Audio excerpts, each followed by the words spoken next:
7 p.m. I'd like to call this General Committee meeting to order. We'd like to start by acknowledging that the land on which we live and work is the traditional territory of the Wendat, the Haudenosaunee, and the Anishinaabe peoples, whose presence here continues to this day. Aurora is part of the treaty lands of the Mississaugas of the Credit and the Williams Treaty's First Nations. We acknowledge and thank them for sharing this land with us. A shared understanding of how the rich cultural heritage that has existed for centuries and how our collective past brought us to where we are today will help us walk together into a better future. Council procedural notes. Aurora Town Council has resumed in-person meetings for council and staff members only. Residents who wish to view meetings of council should go to youtube.com/c/town-of-aurora/videos. Okay, a motion to approve the agenda with the added items. Councillor Thompson, second. Councillor Gilliland, any comments or questions? Seeing none. All those in favor? Opposed? That carries. Any declarations of pecuniary interest? Seeing none. Community presentations. We have 4.1, John Marshman, Vice President, Capital Facilities and Business Development, and Tyler Chalk, Vice President, Strategy, Analytics, and Communications, South Lake Regional Health Center, regarding South Lake Regional Health Center's Master Plan update. Gentlemen, welcome. Thank you very much. I believe my colleague Tyler Chalk will be listening, but was unable to attend in person via link. Just a little order of, I believe I'm sharing the presentation tonight. Is that correct? That is correct. Thank you very much. If you can confirm that you can see my screen. Yes, we can.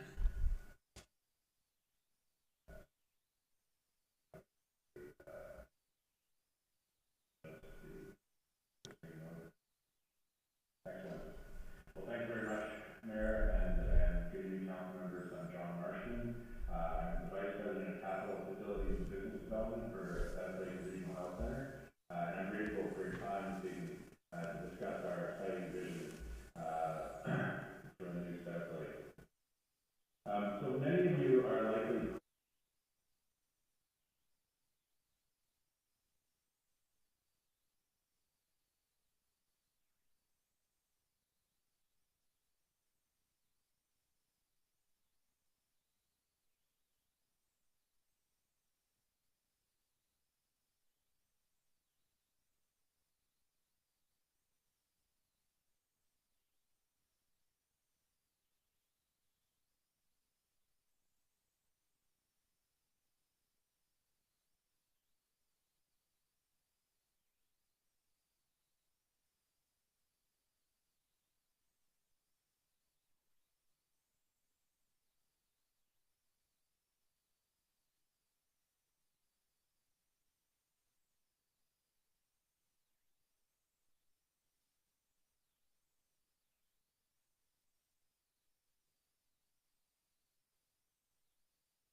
Thank you, John, very much for the presentation.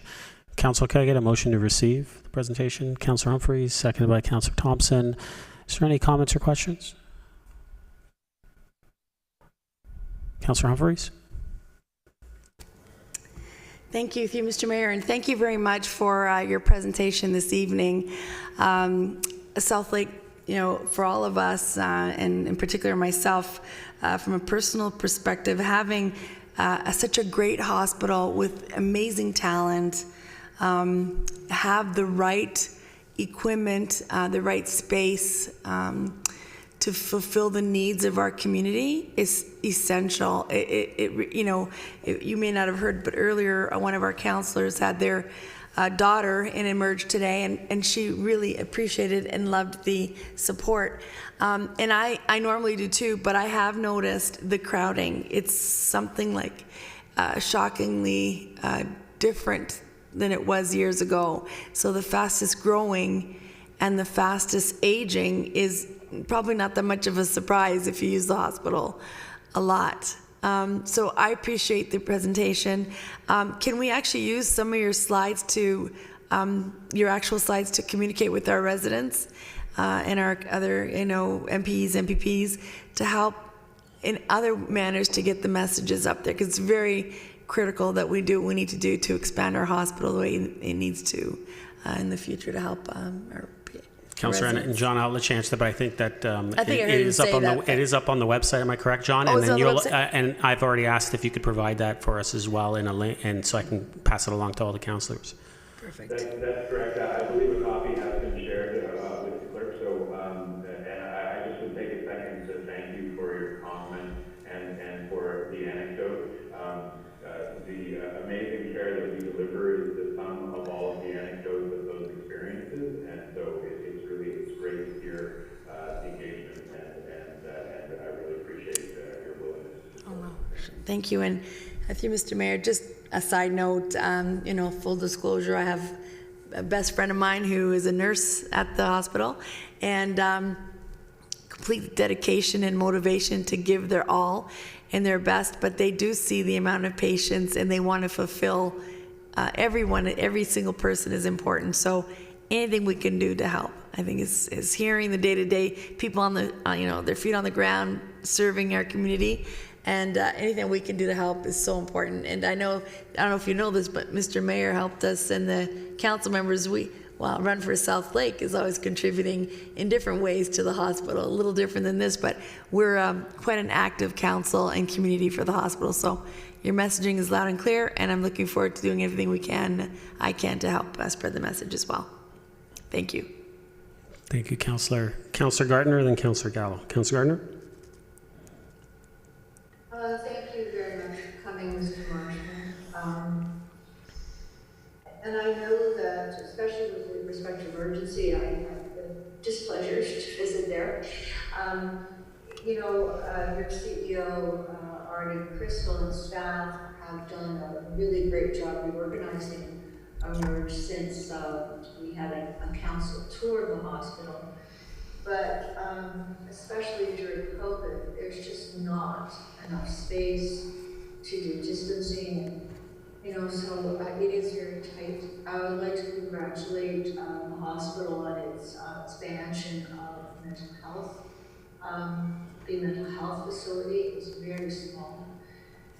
When I attended the council chamber a couple of years ago, the presentation from South Lake about the various possibilities that we could go forward with, what you've described is one of them, but the issue of needing so many new acres of space, I'm assuming to do the acute care part of the hospital service.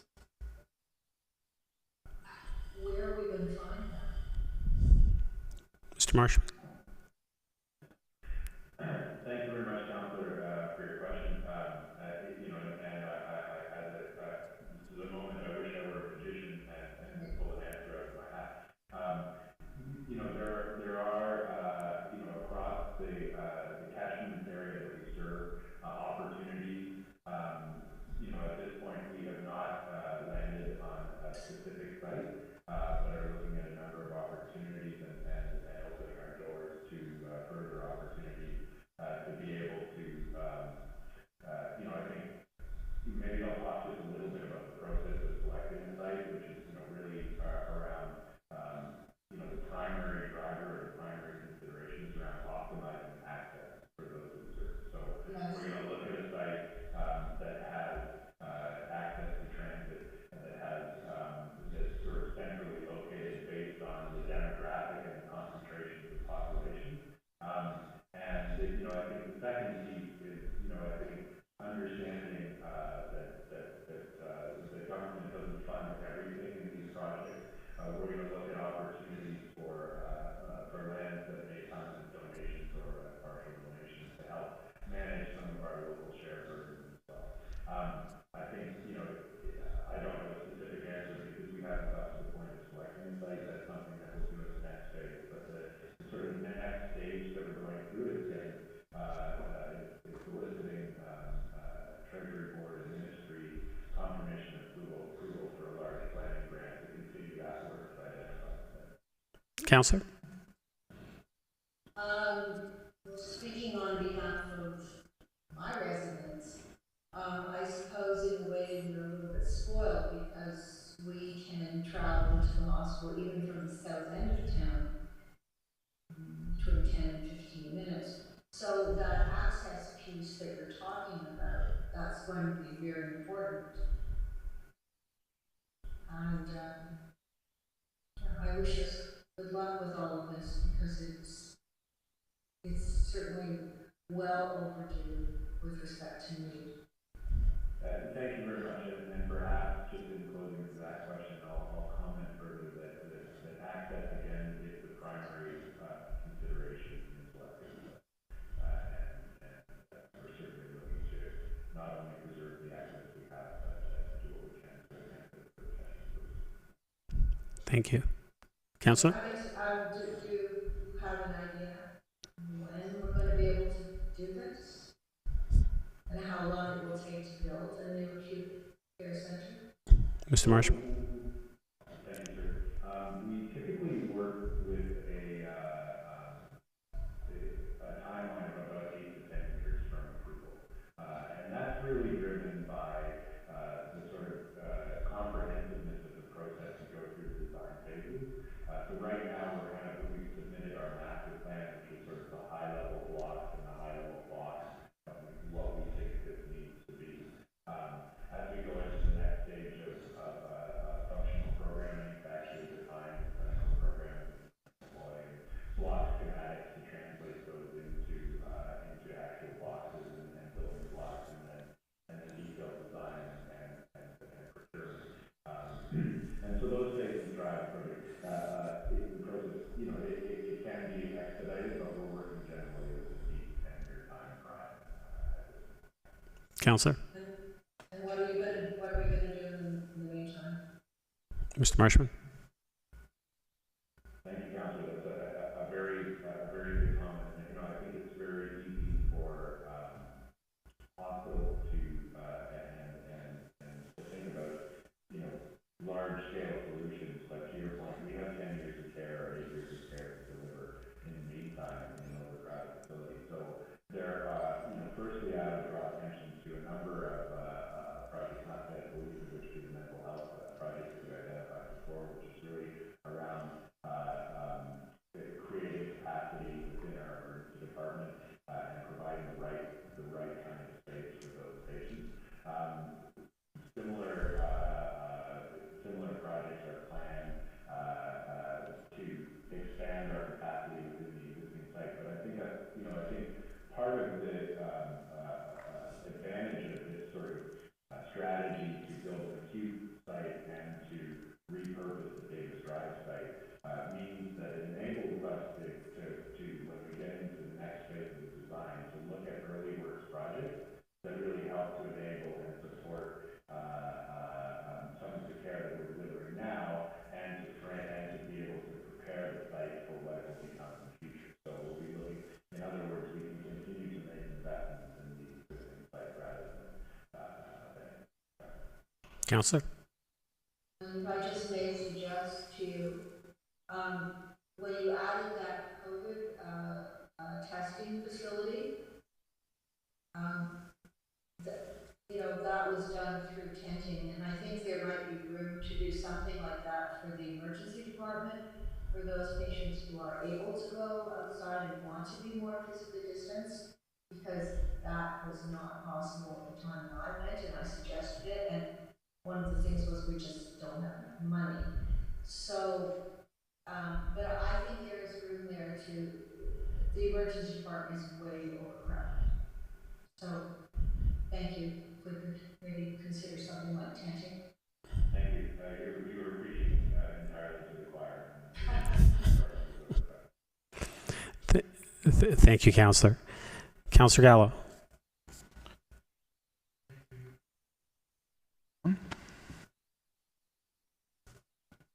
Thank you.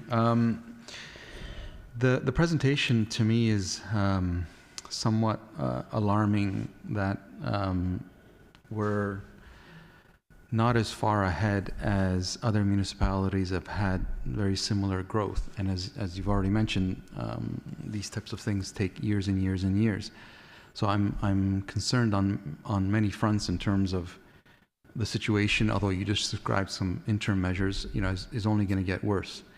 And on your last slide, you had mentioned, that we can reach out to our MPP and communicate the need for expansion or a new hospital. And I'm wondering from the hospital's perspective, whether you've engaged with the MPP in the riding, which is the Minister of Health, and what response have you had from her?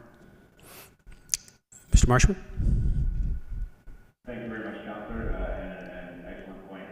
So we've had a comprehensive engagement not only with our local MPP, Christine Elliott, but a number of members of Parliament, the chair of the Treasury Board, and a number of other local MPPs to make sure that this is this need for Southlake, this need for this community is comprehensively understood as the application goes through the appropriate channel. Apologies if there's thunder in the background. We're experiencing a little thunderstorm.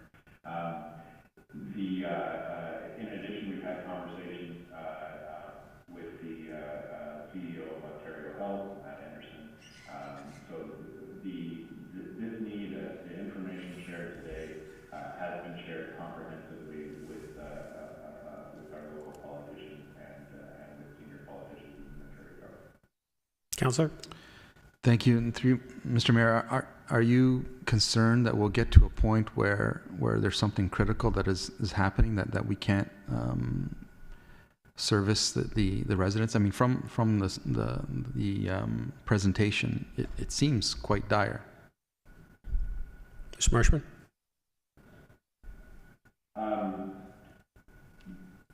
Hospitals and health systems are incredibly adept at managing in less than ideal circumstances. I think, certainly the experience of the pandemic, I think, has further highlighted that.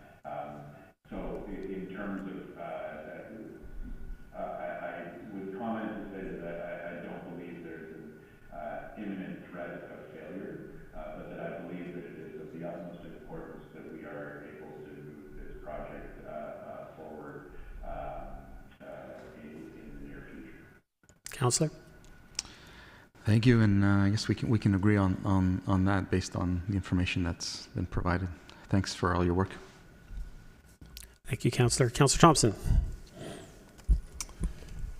Thank you. Councillor Gallo and I had a similar thought with regards to the response from our MPs and MPPs. So I'll just say that, I too, like many, have had the pleasure or depending on the situation of utilizing Southlake, and certainly, I've always been amazed at the work that the doctors and nurses and everyone involved have done there. And I think we all recognize the challenges in front of you, and we all see that more and more you're doing more with less, and we recognize that. So you did touch upon the fact that throughout the GTHA, we've seen new hospitals come online, Humber River, Vaughan, and so forth. And then South Lake is long overdue, so I certainly appreciate you coming before us and keeping us updated and aware of the challenges as well as the future plans. And I would hope you would continue to keep us involved and engaged, even though physically South Lake is in Newmarket. We certainly see as an integral part of our community and paramount to the quality of life of our residents, and anything we can do to advocate and or move the ball forward to get the needs of the hospital addressed, I'm certainly all for it. So thank you for being here. Thank you, Councillor. Any other comments or questions? Seeing none, Mr. Marshman, thank you very much for coming. I just quickly add, if you could pass along our thanks from our residents, and I think the residents from across York Region, for all the work that all the workers at South Lake, frontline workers, have done over the last 18 months. They've done a tremendous job making sure that we all remain safe throughout this pandemic, and so we're very grateful for all the work that all of you have done for the residents of this town. So thank you very much from that perspective. And as far as from a new hospital, it's an absolute need, as has been mentioned right across this table, and I know you and I have had this discussion.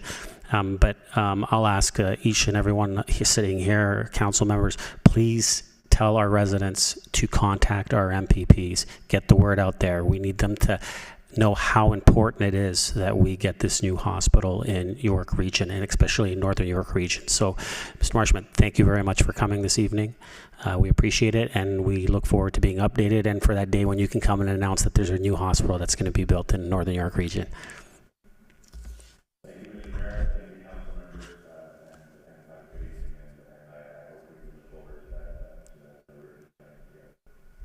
Absolutely. Council, call a vote. All those in favor? Opposed? That carries.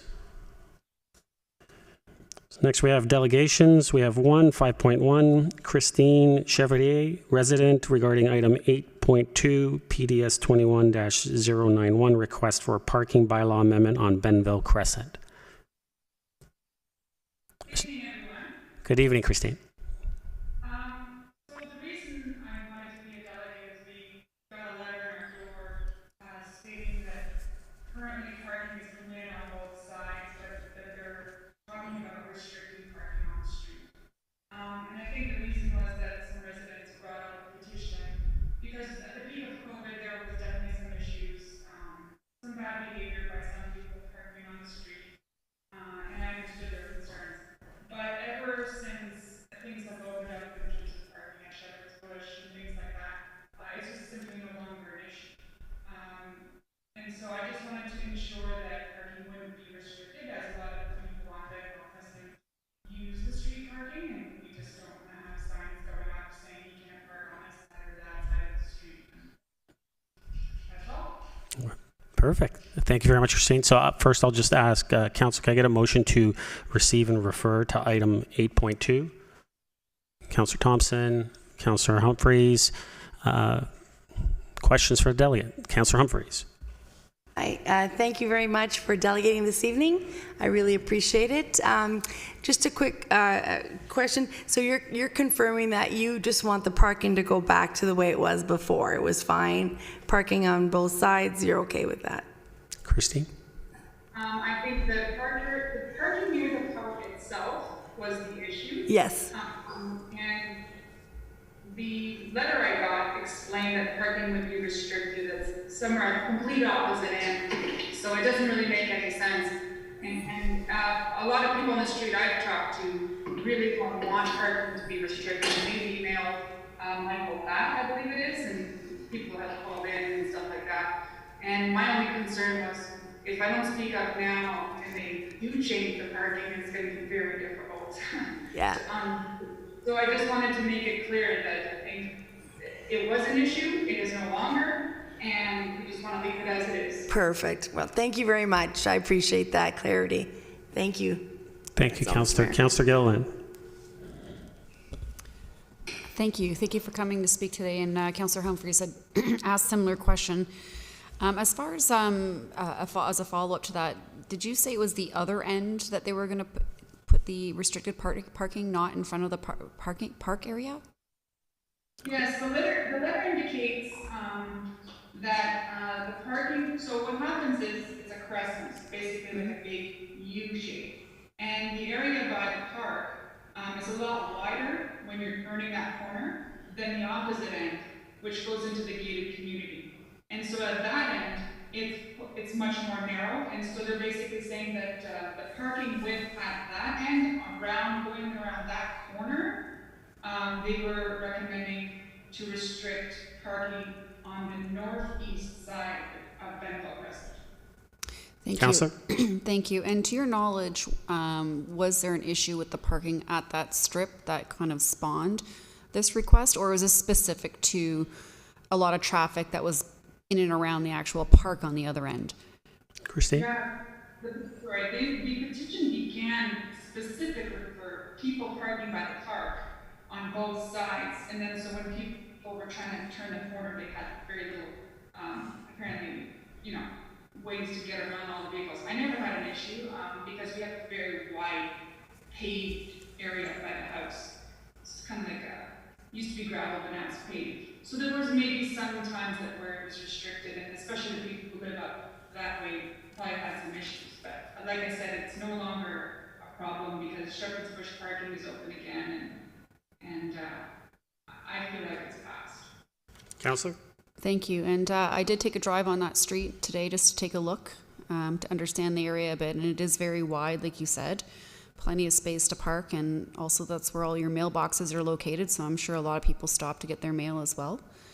And I certainly wouldn't want to see that hinder.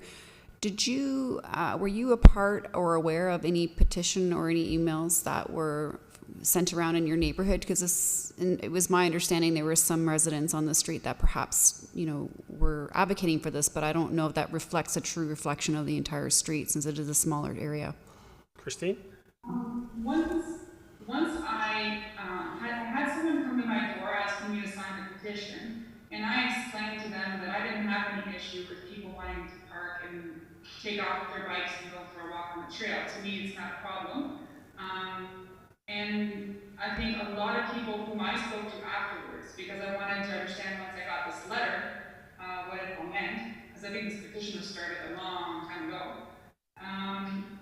They were told me they didn't understand that was what was going on. Excuse me, my dog is tripping on the table. We thought that they were going to restrict parking at the park only. They didn't understand that there was a potential for restricting parking on our street, and they didn't want that. And I think once they heard that, I told people, well, you should call or email, and I think they have. So I'm not sure what you might have received, but. Councillor? Great. Thank you so much for the clarity. I appreciate it. Thank you. Councillor Gartner? I also thank you for coming forward. I think part of the problem is that is a trailhead. So it's not only a park, but it's a trailhead, and I guess a lot of people were using the trails during COVID. So I thank you for coming forward because we do need to find the compromise between having enough parking and also having enough parking for the residents because that's quite a dense area.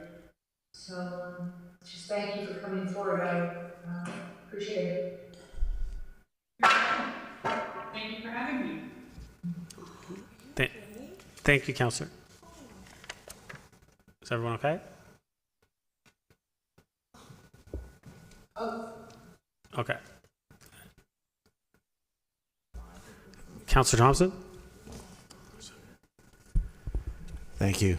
Things are falling apart here. Ms. Chevrier, I appreciate you coming this evening. Just to, I guess, follow up on that point with regards to your observations.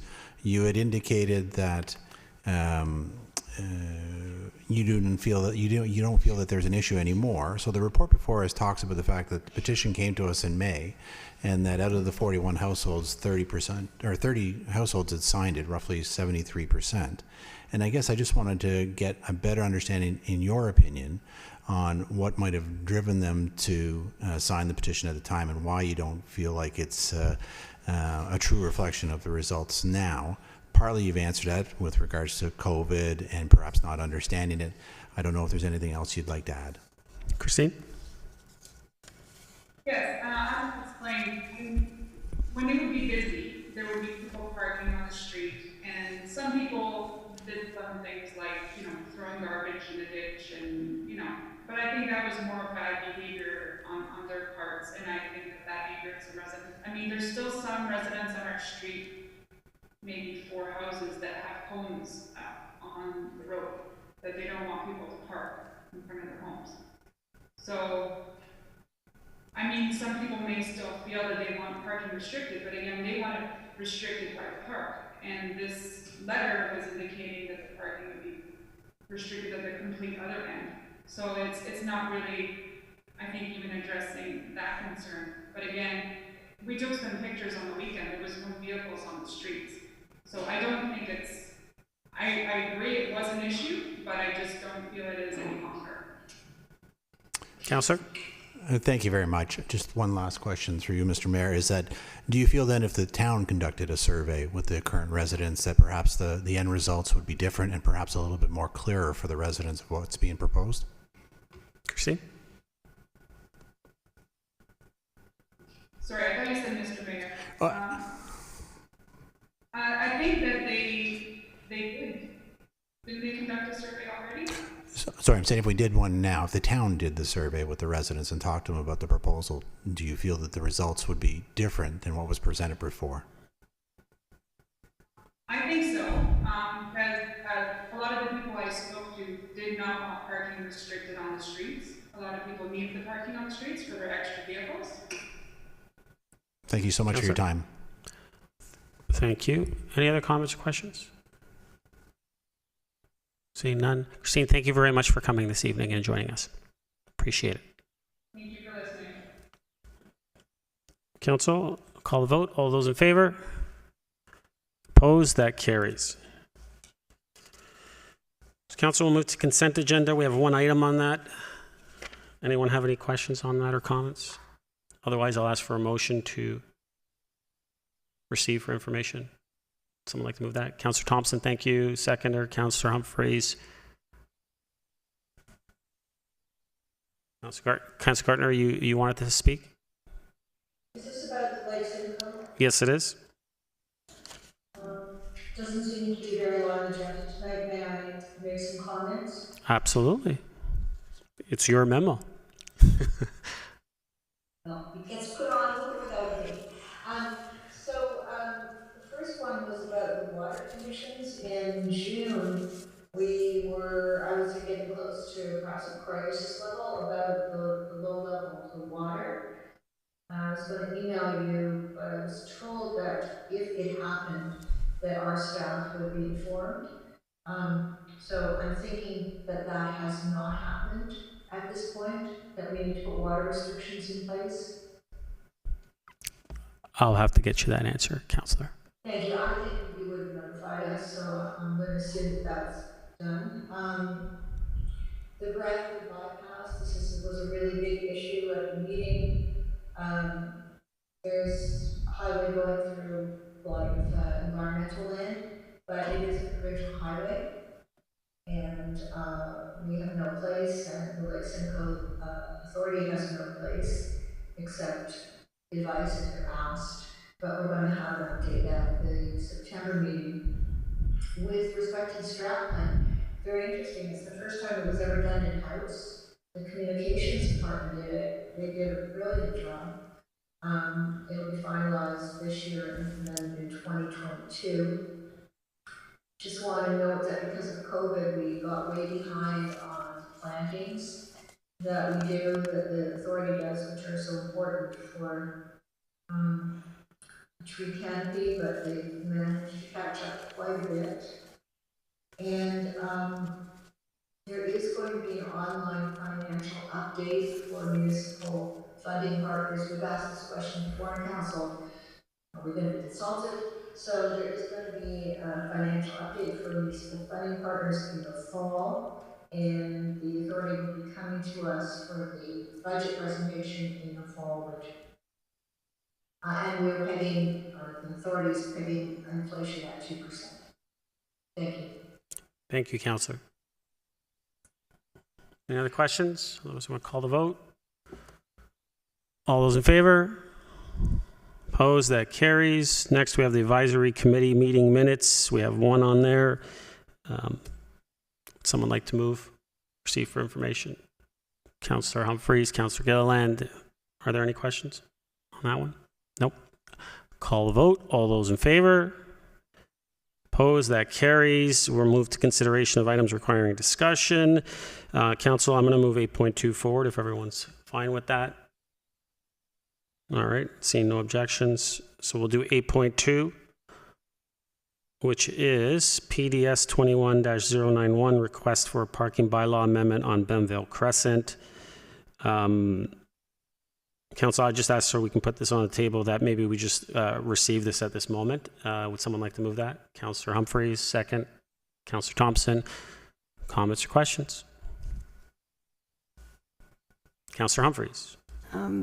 Thank you, Mr. Mayor. Just a quick question. I don't know if Mr. Waters is around or if Mr. Batts is around. Just some of the questions we heard tonight. It looks like this probably should go back, another little review, and to Councillor Gilliland's and Councillor Thompson's points earlier, perhaps there's a bit of an update that may need to be required. As we heard, a lot of this was probably invoked through a situation with COVID, and things were happening that wouldn't normally happen day to day. Sounds like the residents were happy with their parking situation before this time, so maybe another review would be a good idea. Thank you. Mr. Waters? Through you, Mr. Mayor, we recognize this as a COVID-triggered situation in terms of everything being closed and people looking for recreation. We do have an alternative recommendation for you, number 2, that speaks to what Councillor Humphreys is suggesting. Okay, perfect. Sorry, I didn't see it. Councillor Humphreys, do you see the alternative.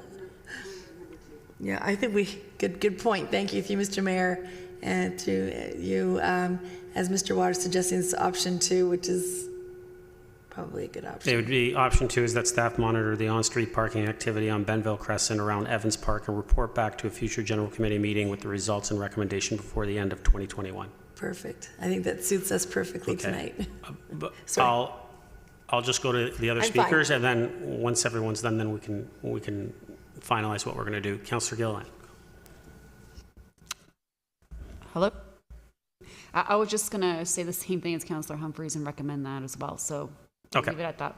All right. I'll go to Councillor Thompson then, and then I'll come back to both of you. Councillor Thompson.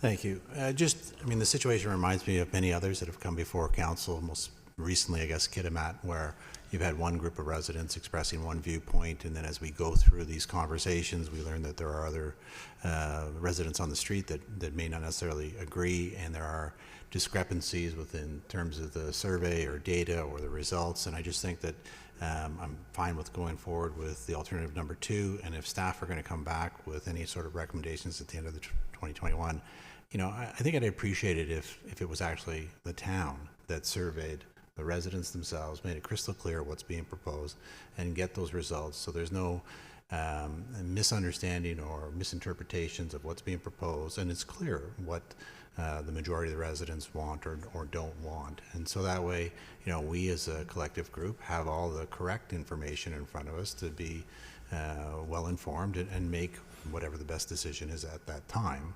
I appreciate that the motion just speaks to monitoring it, but I would like to see it go beyond that, when the time is right, that survey take place or some additional measures take place to get the feedback of the 41 households on the street. Thank you, Councillor. Mr. Waters, would it be doable to survey the residents in the area as well with something from the town?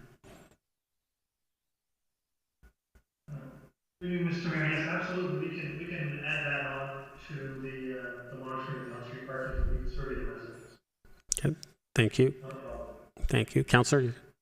Thank you. So if there's no other comments or questions, I'll go back to Councillor Humphreys. You want to add that as an amendment, which is alternate option 2 with, it should say staff monitor the on-street parking activity on Benville Crescent around Evans Park and survey street residents and report back to a future general committee meeting with the results and recommendations before the end of 2021. Is that good, everyone? Yep. Councillor Gilliland, you want to second that? amendment? Thank you.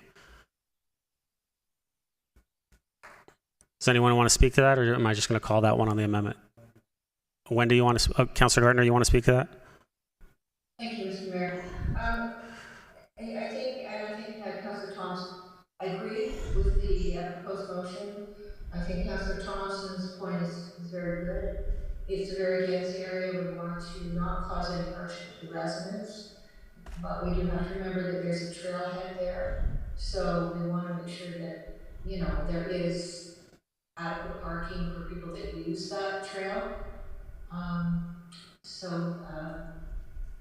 We have to find a fair compromise with that, and maybe there isn't a problem with the trailhead parking, but it is something that needs to be considered. Okay, thank you. Thank you. Any others to the amendment?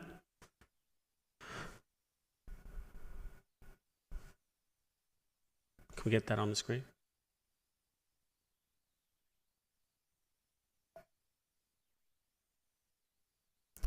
Okay, I'll call the vote. All those in favor? Opposed? That carries. Back to the main motion as amended. If there are no other comments, I'll just call the vote. All those in favor? Opposed? That carries. This council will go back to 8.1 now.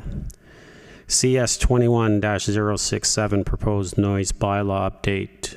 Recommendations: 1, that report number CS 21-067 be received, and 2, that the proposed noise bylaw be brought forward to a future council meeting for enactment, repealing and replacing the current noise bylaw number 4787-06P. Would someone like to move the recommendation? Councillor Gilliland, seconder. Councillor Humphreys. Comments or questions?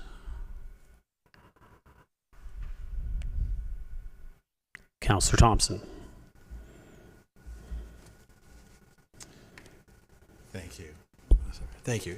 I guess is it Mr. Ray or Ms. Van Leeuwen that's online? Sorry, Councillor, could you say that again? Is it Mr. Ray who wrote the report or Ms. Van Leeuwen who's online? I can't tell. Ms. Van Leeuwen's online. Ms. Van Leeuwen. Through you to Ms. Van Leeuwen. Ms. Van Leeuwen, I was looking at the results, and I guess, you know, there's no doubt that our policy is outdated and needs updating. But I guess one of the concerns I had is that if you look at attachment 3 in the summary, or was it attachment 2? Which one was the survey? It is. Sorry, it's 3. Attachment 2. Sorry, attachment 2. Number 3 on our thing, on our e-scribe. Just give me 1 second, if you don't mind. No, it was the last one, the attachment of the noise bylaw review survey that was done by a third party. So in question 11, it talks about that it asked the recipients whether or not they felt that the bylaw was sufficient to address their concerns, and I think it was 60% of them said no. And so I noted that in the report, you took the other perspective and said that, you know, 42.9% felt that the bylaw will address the issues. So I guess I'd like to take that counterpoint and just sort of understand why the majority of the recipients felt that the noise bylaw would not help the noise pollution. And really, does that mean that we should continue to look to refine this and build upon this, and that it's not yet ready yet? Ms. Van Leeuwen? Through you, Mr. Mayor, the results of the survey does address what you've commented on. Now, it could be a number of things. As stated in the report, one of the noises that was identified as an issue is noises related to vehicles, and unfortunately we don't have the ability to address that, because that's a police matter under the Highway Traffic Act. So that, it could be a number of things in terms of why the response is what it is. But in the report, it does state that 90% of the respondents believe that the noise bylaw should be updated. This provides more of a general prohibition in terms of persistent noise that is unreasonable at the point of reception. Councillor? Thank you, and I do agree it needs updating, and there are issues that need to be addressed. I guess my question really is around, if we're going to do it, let's make sure we get it right. And I was concerned that the fact that the majority were still wanting more or looking for issues to understand it. If we feel confident that that's really due to the fact that there are areas that we are outside of our jurisdiction and we can't control, then that helps me to understand where that variance or deficiency is. But for now, I'll listen to the other comments around the table. Thank you. Thank you, Councillor. Councillor Gallo?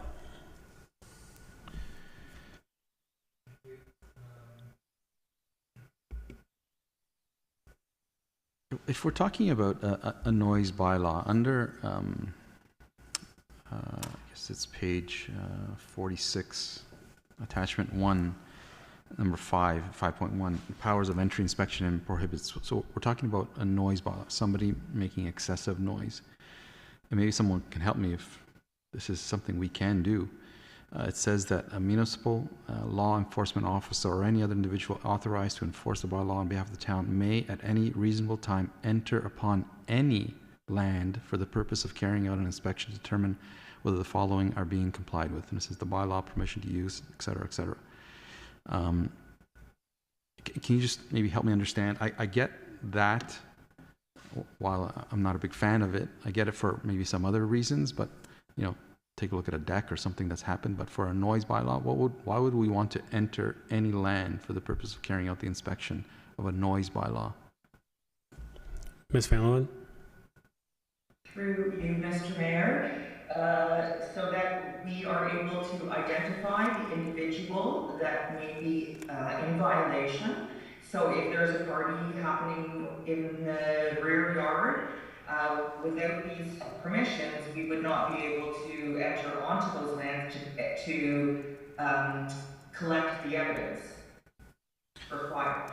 So through you, Mr. Mayor, is it council that is authorizing, giving the authorization in order to do this? Is it us that's giving that authorization for a bylaw officer to go on any land? Through you, Mr. Mayor. Ms. Van Leeuwen? Through you, Mr. Mayor, these are provisions that are recommended by our prosecutor, as well as they are common in most bylaws. We do have a standard operating procedure in place with respect to power of entry onto private property, and we are following that procedure, and that procedure was endorsed by council a couple of years ago. Councillor? Thank you. I think I remember that. It was a bit of a discussion. So Councillor, just to refresh everyone, we made some, I would say, major changes as far as what the powers are as far as bylaw entering onto any private property. So there are some procedures in place that do afford some protections to private property owners.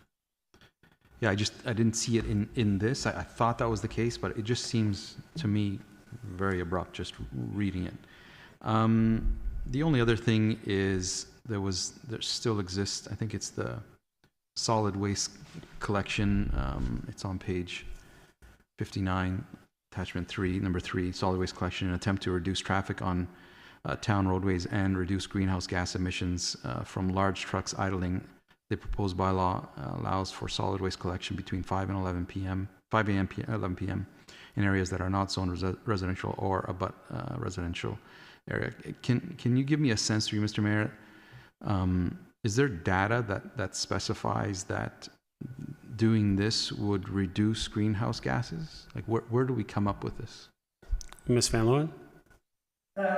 Through you, Mr. Mayor, this is through, I guess, Ministry of Transportation. They have suggested this over the years that we modify to reduce traffic congestion and reduce greenhouse gas emissions. And that is one of the reasons that the Municipal Act was amended to prohibit us from regulating the delivery of goods and supplies to various businesses. as stated in the report. Councillor? And just to that point, because I saw this there and I also read that, and I guess the ministry hasn't yet approved that, or there's regulation, maybe they've approved it, there's regulations that we're waiting for. So does that mean we would be amending this based on the regulations that come out, or how would that work? Ms. Van Leeuwen? Through you, Mr. Mayor, so the Municipal Act has been amended, as stated in the report, and I believe it takes effect September 19th, but the regulations have not yet been released, and so we are not certain what the specific wording of those regulations are, and if it would enable us to include some wording in our bylaw with respect to that. Councillor? Thank you. And I don't know if anyone else would like this, but I'd like some more information, perhaps whatever you received from the ministry in terms of just quantifying any data or anything that stipulates that doing this would reduce the greenhouse gases. If you have any of that information, I would really like to see it before council meeting. Ms. Van Leeuwen? Through you, Mr. Mayor, that might be very challenging to get that data. Maybe I could just suggest, Ms. Van Leeuwen, maybe we could send out an email to the Minister of Transportation and just ask them, the ministry, if they can provide that information for us. And I mean, the answer that we get, councillor, is the answer that we get, but we can definitely, I think we can ask them to get us that information.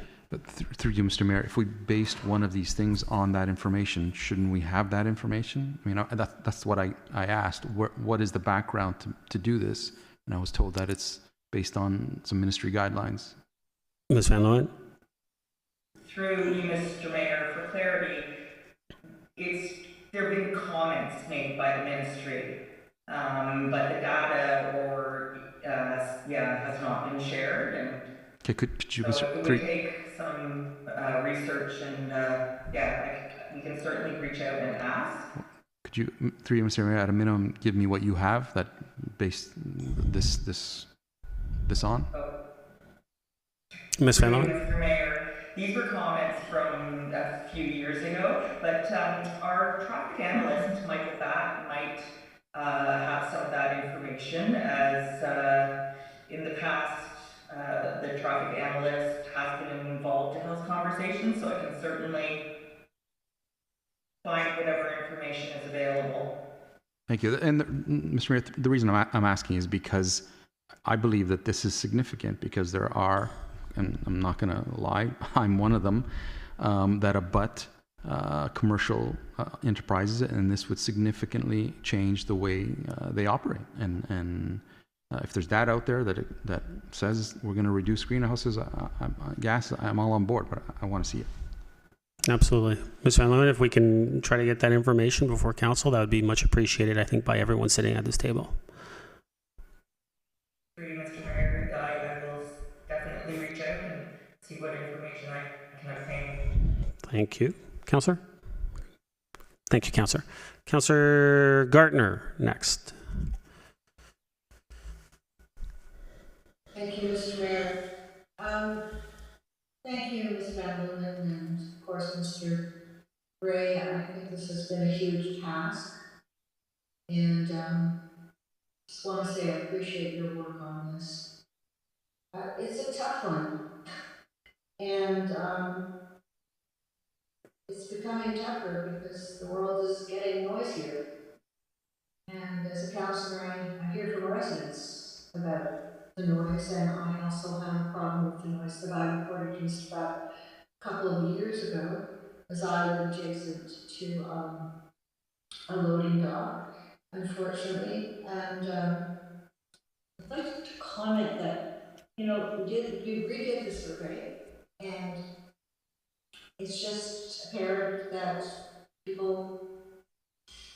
lot of people don't do surveys. So I guess we'll have to accept the answers that we have as representative. Through the years, I've had 4 main complaints for noise. Addressed in the report is the one on, for example, St. John's Side Road, where we've got a lot. It's a truck route, And it's a straightaway, and there's a lot of motorcycles, and there's just a lot of noise there. And we can't do anything about it because that would belong to the police. And people need to understand that. But I think where we do have a place, this is to you, Mr. Waters, is that when we're planning these subdivisions, and we mostly plan them all, but when we're planning them, especially on these very busy streets, and in particular on the window streets that are closest to these busy roads, I think we need to do more noise attenuation, more screening. It wouldn't cost the developers a lot of money, but it would make a huge difference to the residents who just need to be more careful about, these are our future residents, so they're not going to know about these issues when we're doing the planning. So we need to take care of them, and noise is a big one. And as it says in the survey in the San Luis, it's, they're talking about stress and sleep disturbances. And, it is a big problem. Going back to what Councillor Gallo was discussing, garbage collection was not allowed between the hours of 11 and 7, I believe, in our old bylaw. It had nothing to do with fumes or air pollution, but it had to do with noise. I think it was 11 to 7. It was extremely hard to enforce. I spoke to Mr. Ray about it. But it's not fair to the residents, and there are lots of residents along the Elm Street Strip and along Bayview that are close to grocery stores and big box stores, and they take the garbage between 3 and 4 in the morning. And I unfortunately know firsthand about that, Ms. Van Loon. So with respect to what we've got now, it's between 11 and 5. And to me, that's definitely part of the noise bylaw. It's very jarring noise. The garbage collection is very jarring noise. So I would actually like to see that go back to the 7 o'clock in the morning. And then the question is, in any case, how are we going to enforce the garbage trucks that come at 3 or 4 in the morning? It is a regular occurrence. Through you, Mr. Mayor, to Ms. Van Leeuwen. Ms. Van Leeuwen? Through you, Mr. Mayor. If we receive a complaint of a waste collection occurring at 3 or 4 in the morning, and we are aware of that business, then we can modify the schedules of our officers to monitor and respond. But we need the specific information. Councillor? Thank you. And what is this specific information? If I call the next morning and say there was garbage pickup at 3 o'clock in the morning, then, how do you verify that? Ms. Van Leeuwen? Through you, Mr. Mayor. Well, if it's a business, and typically their waste collection may occur on the same days, and so if we have that information, it's Wednesday mornings at typically around 4 a.m. Yeah, it is Wednesday mornings. Councillor? And it's always a late night with the council, so it's really a bummer. This is a big concern. With what you said about the province during, there was a moratorium for 18 months with where goods and services were allowed to be delivered 24/7. So you think that, and you have said this to us before, you think that the province is going to put that into legislation, that this can be done anytime. And this has nothing to do with what Councilor Gallo was talking about, with the noise with the air pollution. This was to support the businesses. Ms. Van Leeuwen? Through you, Mr. Mayor, it has been confirmed that that amendment has received royal assent, and that it will prohibit us from regulating. Now, what we haven't seen is the regulations associated with that prohibition. Right. But that prohibition is in effect and is permanent. Thank you. And Councillor, you're at 5 minutes, so I'll. Oh, you got 10. I apologize, Councillor. Yeah, go ahead. Keep going. Sorry, I apologize. Thank you. I made that mistake once and stopped at 5. So the other issues are related to mostly noise and music coming from speakers in people's backyards. And it does say here, and I'll look it up for my next time, but you know that if it's audible from the point of, I'm sorry, whatever, delivery. But how on earth are we going to, how can we possibly regulate this? I mean, entry into the home,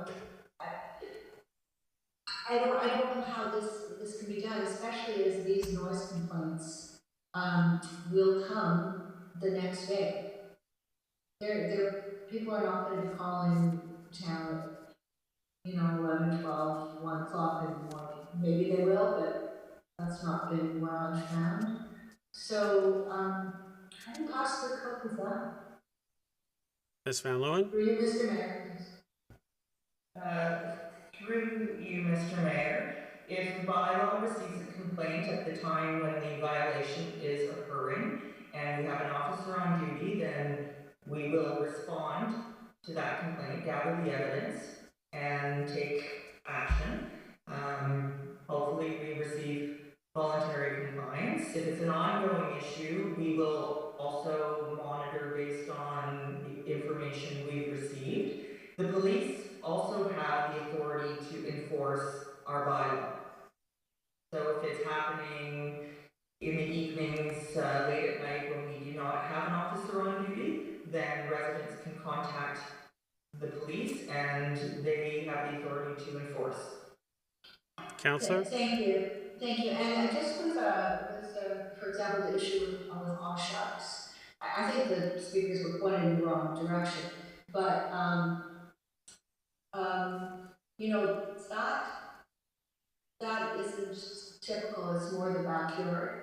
And I was told that, or the email said that we only have a bylaw officer on till 10 o'clock on the weekends in the summer, or at least Friday and Saturday night till 10 o'clock. So someone was going to have to work overtime to go to Aw Shucks to make sure at 11 o'clock that the noise was silenced.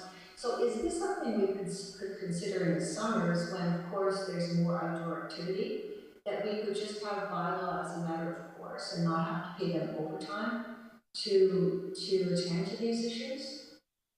Ms. Van Leeuwen? Through you, Mr. Mayor, it is a resource issue as our noise bylaw is not the only thing that they're dealing with. So there are multiple bylaws, property standards, that they are dealing with and a lot of various case files. So it's about managing resources. Councillor? And further to that, we have a bylaw officer on, I think, at 6 o'clock in the morning on a Sunday. I think that was in one of the emails I got. 6 o'clock on Saturday, 6 o'clock on Sunday. And, 6 o'clock on a Saturday, maybe, especially if we're doing a market at the town park, but 6 o'clock on a Sunday, so maybe we could just move someone from that time slot, just rejig their schedule so that somebody is attending Friday night, Saturday night till later than 10 o'clock at night. Ms. Van Leeuwen? Through you, Mr. Mayor, the schedules are modified based on the activity and trends. So we do modify the schedules on an ongoing basis, depending on what is trending and what the volume of complaints we're receiving and what they are related to. Well, then maybe you could let me know what our bylaw officers attend to on a Sunday morning between 6 and 8 in the morning. I'd just be curious to know what it is that requires a bylaw officer on at that time. One of the other things that I'm getting more and more complaints about are things like leaf blowers. that make a very high-pitched, invasive noise. There are companies that have worked on that and produced different equipment, and just the lawn care equipment in general. I'm just going to put that out there because I don't know what we can do about it, but that big blower it really is a very disturbing noise if you're sitting outside on a Sunday afternoon. The things that I'm not happy about are allowing noise on a Sunday morning from 9 to, help me out, Ms. Van Leeuwen, 9 to 5. I mean, and I spoke to that before, and nobody seems to have the same concern that I do, so I'm just saying that as a comment. I think that there should be one day a week when people are not subjected to noise.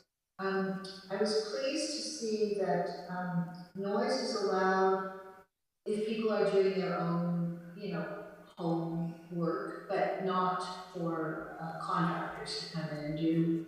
Could you just elaborate on that, please? Ms. Van Leeuwen? Through you, Mr. Mayor, yes, the bylaw does speak to residential renovations, and they have to either be done by the property owner themselves or the occupant, and not a third-party contractor. Councillor? So if somebody complained, then we would go over and check if it was a third-party contract? Ms. Van Leeuwen? Through you, Mr. Mayor, correct. Thank you. I must also be at my 10 minutes, Mr. Mayor. Sorry, Councillor. Can I continue or do I have 10 minutes? You got about 40 seconds left. Then I'll wait, thanks. Thank you. Councillor Gilliland.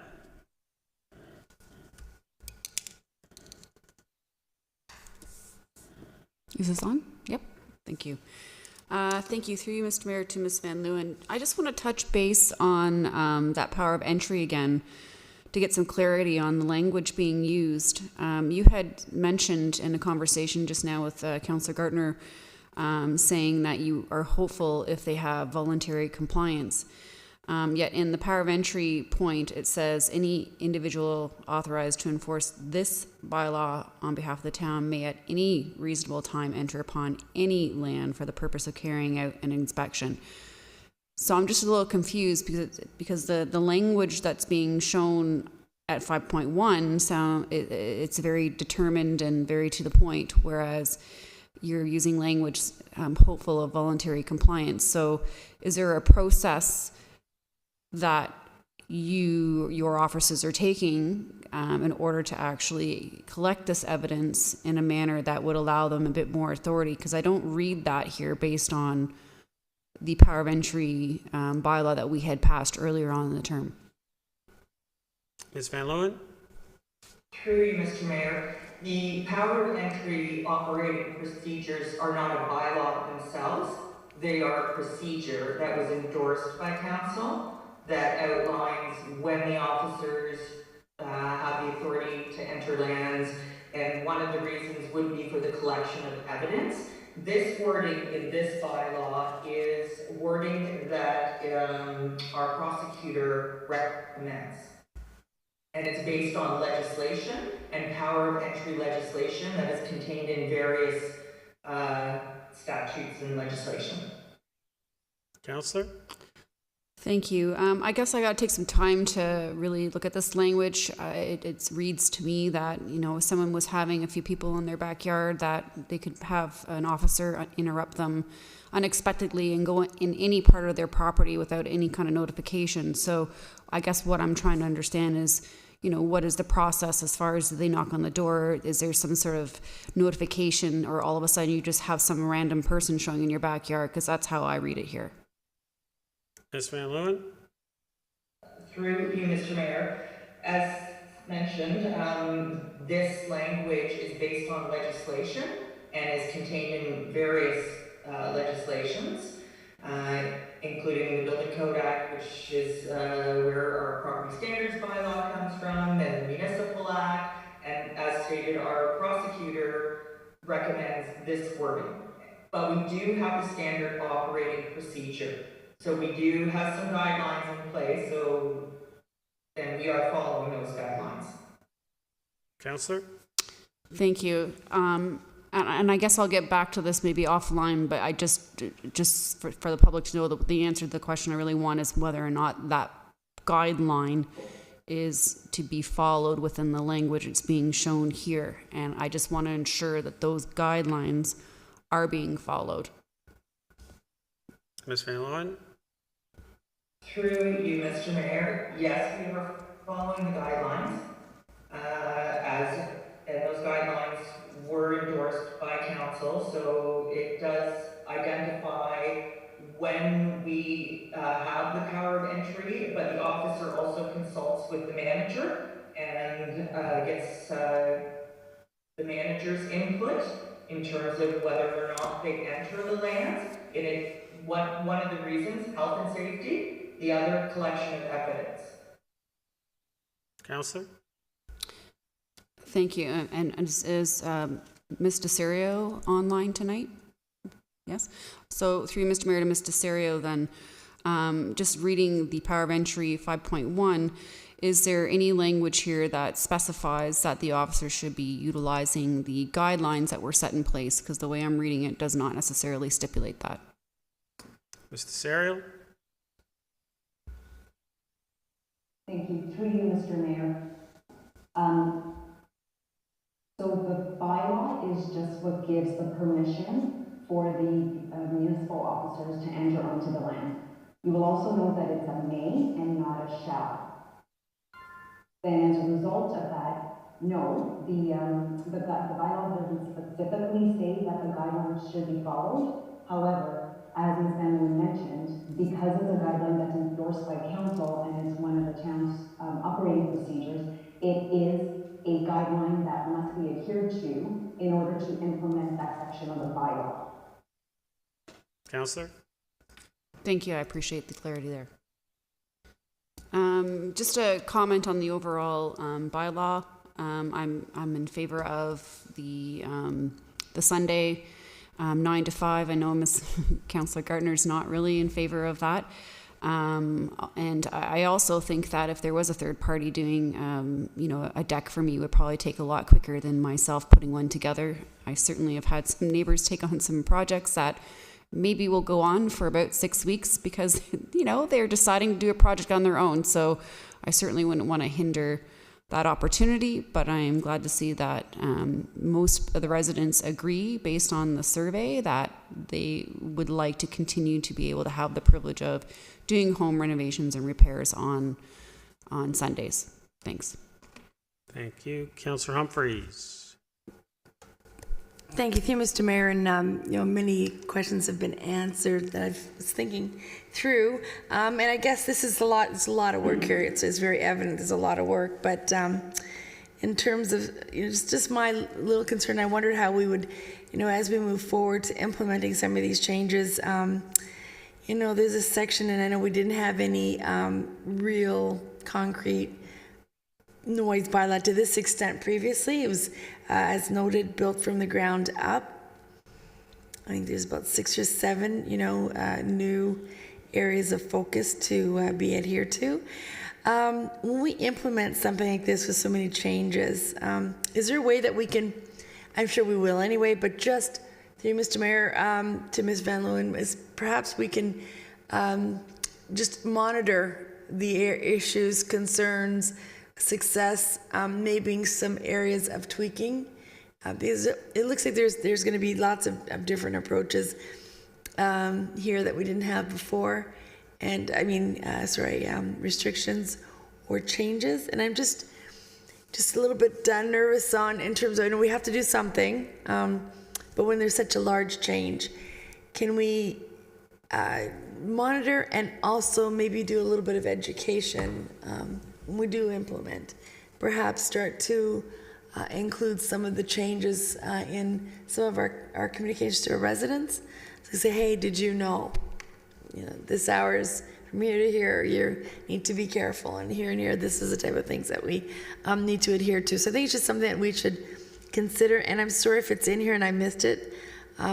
Lots to take in, but if there's something that we do have in terms of a knowledge information transfer or marketing for our residents, and just a monitoring for the success of these changes, and perhaps some, again, tweaks as we move forward, through Mr. Mayor to Ms. Van Leeuwen. Ms. Van Leeuwen? Through you, Mr. Mayor, certainly we will work with our communications team to educate our community on the changes. And we do collect information and data with respect to trends and what the types of complaints that we're receiving. And in the report, as you've seen, our complaints on with respect to noise have increased year over year. Yes, absolutely. Okay. Councillor? Yeah. Councillor? That's fine. Thank you. Councillor Gardner, second time? Thank you, Mr. Mayor. So with respect to this, it says prohibitions on attachment 1, the noise bylaw. Maybe it's 2. No person shall make or emit or permit any repetitive noise if it is audible at the point of reception. How do we figure that one out? How do we enforce that? Ms. Van Leeuwen? Through you, Mr. Mayor, we would respond to the complaint, and if the complainant is the neighbor, we go there and we, yes, we would identify, oh, that's the point of reception, yes, that outdoor music is audible here. Thank you. And Councillor? then also, sorry. Ms. Van Leeuwen, do you want to add to that? No, I interrupted you, sorry. Oh, I'm sorry. I could just spend my 5 minutes here, sorry. I just wanted to add one more thing. We did receive final comments from our prosecutor, and we will be adding a couple more definitions to ensure that it's fair and equitable and enforceable. And those include definitions of persistent, and he's suggesting that the prohibition also refers to unreasonable noise that is persistent. So we are going to define those two things, and we're also going to define the point of reception. And we're basing that on his suggested definitions based on his experience. Councillor? And for anybody listening or perhaps communication, there are special conditions for statutory holidays. That would be something that we would need to let our residents know. I'm looking for it and I can't find it, but I know I saw it. So there is an exception with the garbage pickup. It says that there's something about unless it's an abutting or adjacent area. So in my case, I'm in an abutting or adjacent residential area. So does that mean that they can't do? I'm sorry. I should have made a note of it. I, of course, made a note of everything else but that. If you possibly can find it or send it to me. Garbage collection, maybe it's 2.2. Page 59, Councillor. Page 59. Yeah. Thank you, Councillor Gallo. That's specifically to adjoining or abutting.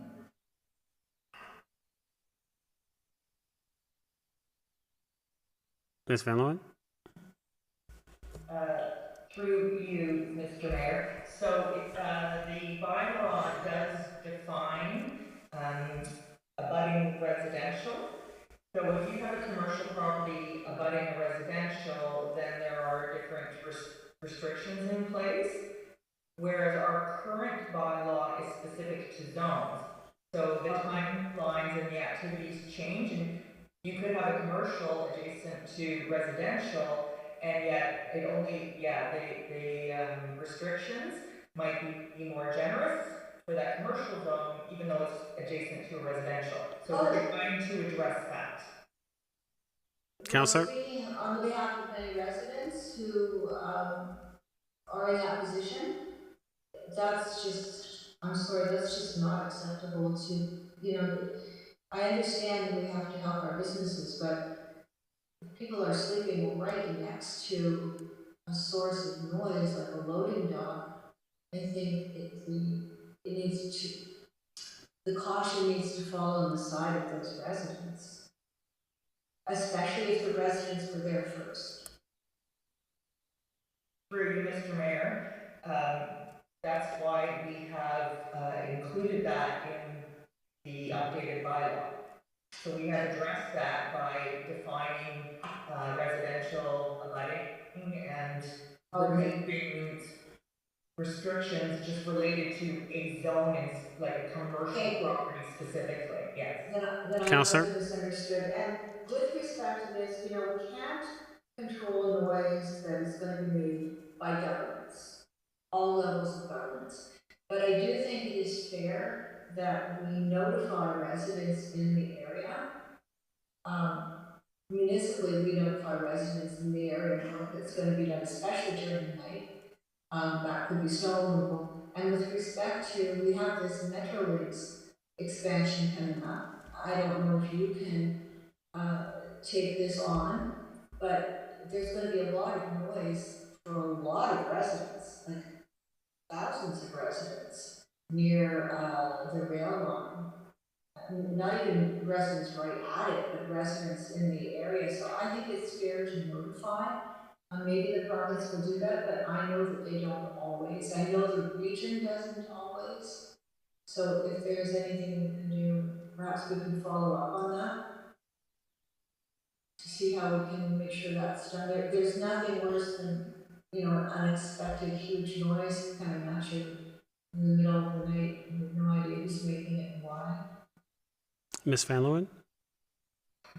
Through you, Mr. Mayor, on the exempted activities, Schedule A, it does speak to the provincial government and federal government, and they have an exemption clause, but there is a provision in there that talks about construction, rehabilitation, and maintenance done by York Region, Lake Simcoe Conservation Authority, Toronto Conservation Authority, and utility companies, and they need to give us that notice prior to the work happening, so that we can provide notice to our residents, or ensure they are providing that notice. Thank you. Counselor? That Mr. Mayor knows that didn't happen one time this summer, or we didn't know or not, Mr. Mayor.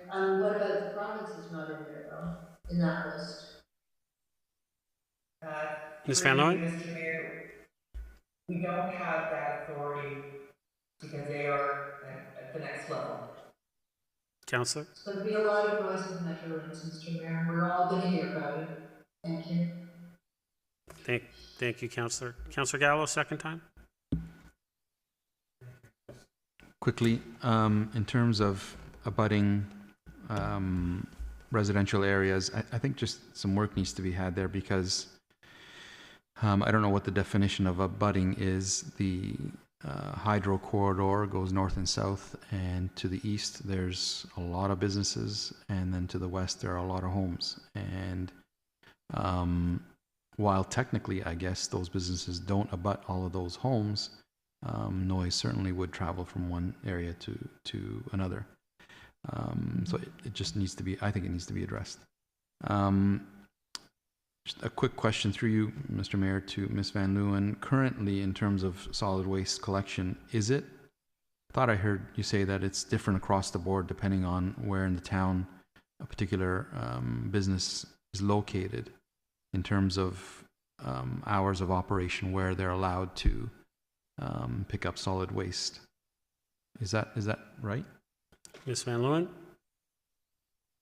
Through you, Mr. Mayor, the current noise prohibitions are dependent on the zones, but the actual provision, and it's dependent on the zones and the activity, but the waste collection is consistent across the board in terms of prohibited times for residential, commercial, and industrial.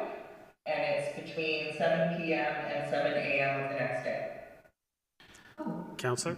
Thank you. So the changes that's being contemplated on item 3 is from 5 a.m. to 7 p.m. So 2 hours, giving them an additional 2 hours. Is that right?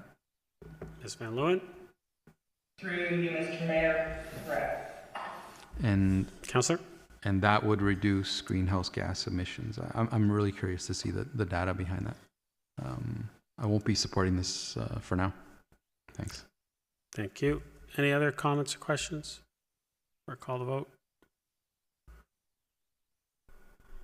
Seeing none. Ms. Van Leeuwen, I just wanted to clear up. I thought I heard you say that did you say that the temporary suspension of the noise bylaw that the province put in at the beginning of COVID and the pandemic, is that becoming permanent? Yeah. To you, Mr. Mayor, with the prohibition related to municipalities having the ability to regulate the delivery of goods and supplies to various businesses. The regulation that was enacted allowing construction to happen 7 days a week between 6 a.m. and 10 p.m., that is still only temporary and is due to expire October of this year. And it's unclear whether or not it will be extended or revoked. That regulation. Okay, well, let's hope they revoke it, but I'm trying to read through some of the legislation, and yeah, it sounds like they might make it permanent, but let's hope that they don't do that. All those in favor? Opposed? That carries.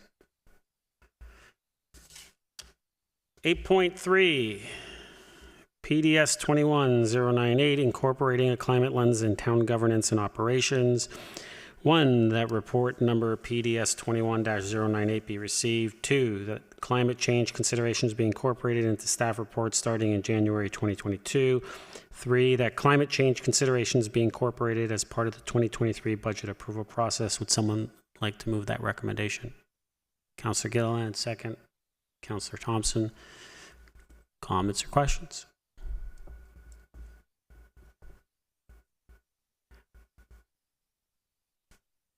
Councillor Gardner.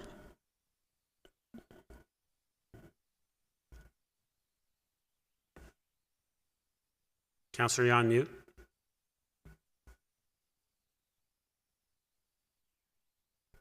I'm thrilled to see this. This has been in the works, not this motion, but this type of initiative has been in the works, I think now for a couple of years. And I'm really glad to see that Aurora's adopting it.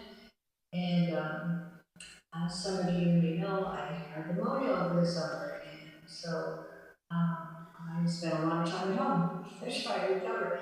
And going through my notes from 20, I went back to 2016 to see what I could throw out. And one of the things that I found was a note to myself and to council in every discussion at council, in every government decision, see it through the lens of climate change. And when I started with that, trying to educate us, the situation was not nearly as dire as it is now. And we've all unfortunately seen many examples of that this past summer. So this is a very important initiative that we're going to be doing, and it's going to be going into the budget process, I believe, this upcoming budget process. So it's just a very important move on the part of our council. I don't know if we're a leader in this, but I think that this looks good on us, Mr. Mayor. And thanks to the councillors. Thank you. Councillor Gilliland. Hello, it's on. Thank you. I echo the same things Councillor Gartner is saying and commend her for all her hard work prior to committing to climate change. And obviously we've seen a lot more situations with extreme heat, wind, storm tonight evidently with hail, but we're all inside right now, so we are protected by it. flooding. And I am very happy to see that we're going to be looking at this with the climate lens, and it's going to be fostering some discussion and awareness, and it all starts with education and understanding what our choices are. And it is going to be a tough balance, but you have to start somewhere. So I'm really happy to see that now we have some of the tools that we're going to explore and work with in order to better the climate change that's occurring and help reduce the greenhouse gases and any other kind of initiatives that we can do to help move this forward. It's one planet, one Earth, and we got to do what we can. So thanks so much for all your hard work to staff for putting this together and trying to find some sort of way to incorporate this in our operations all across the board, because I know it's not an easy job. There's so many moving parts to any kind of project, and all the things that we do, from procurement to infrastructure, building. So I really appreciate all that hard work, and I'm sure we'll be continuing to modify and change that process as we learn and go through this together. Thanks. Thank you. Any other comments, questions? Seeing none, just before I call the vote, I think that all of us agree that addressing climate change has been a top priority for this town, and not only this council, but previous councils as well. So thank you, everyone, for the hard work. Call the vote. All those in favor? Opposed? That carries. 8.4, PDS 21-083, assessment of a proposed sidewalk on Metcalfe Street between Aurora Town Square and Town Park. Recommendations are 1, that report number PDS 21-083 be received, and 2, that the town not proceed with the construction of a new sidewalk on the north side of Metcalfe Street between Victoria Street and Wells Street. Would someone like to move the recommendation? Councillor Gilliland, second. Councillor Gallo. Comments or questions on this one?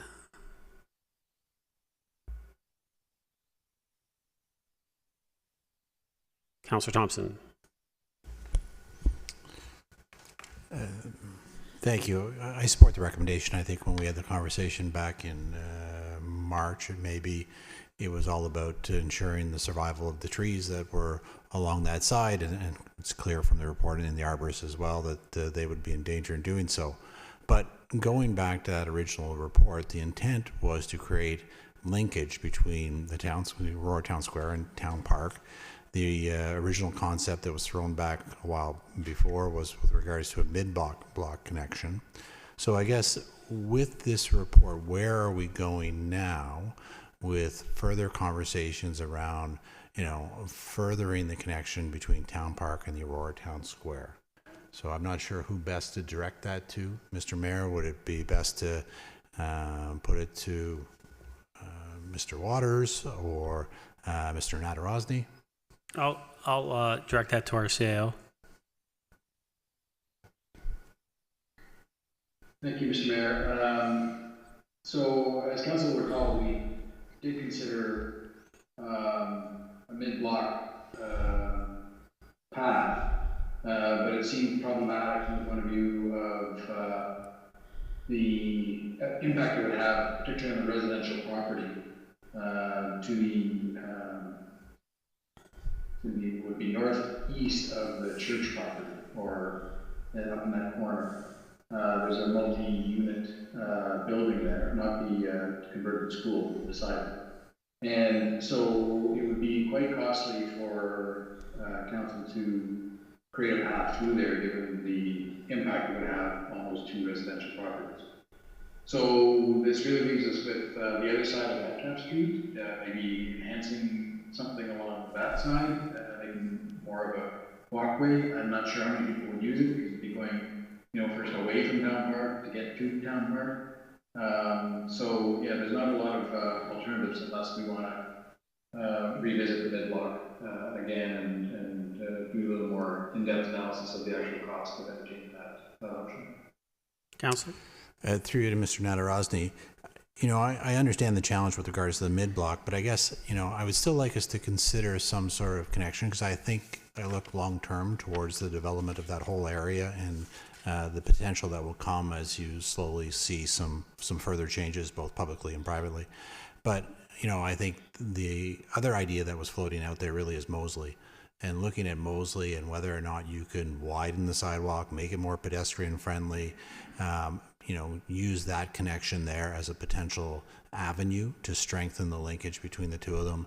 And I don't want to lose sight of the fact that we want to create that linkage between the two properties. And so, while we've ruled this one out, and I would agree with you that looking at the other side of Metcalfe Street really is not probably the ideal solution. So that leaves you with Moseley or the mid-block.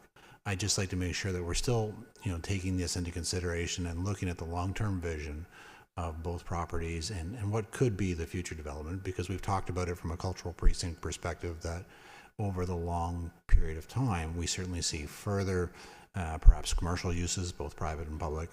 And I think that you need to have that connection, be it through Moseley or the mid-block. And so I hope that it'll still stay on the radar and staff will continue to look at ways in which to foster that connection. Thank you. Councillor Humphreys. Thank you, Mr. Mayor. And Councillor Thompson was sort of touched on many of the ideas. That was really one of our initial thoughts, was to keep the connectivity. Really important to have our town square be super connected to all of our downtown core, and having the pathway from there to Town Park and so on would be ideal. So to that, maybe take a look at that mid-park, mid-block area, or think a little bit maybe in terms of signage and, walkways of some sort, pointing, to certain areas to get across that we could use if we have to do a little bit of a roundabout in other ways, or Moseley would be amazing, that we just ensure that there's some sort of clear connectivity for residents to see. And this is more than just for our local residents. We all know where to walk and find. These are for visitors, so it makes it easier for them to explore our downtown and all those areas associated with Town Square. But it's understood this doesn't work. I didn't think it would either. But continue the thought process and hopefully come up with a good idea to continue that linkage for sure. Thank you, Councillor. Any other comments or questions?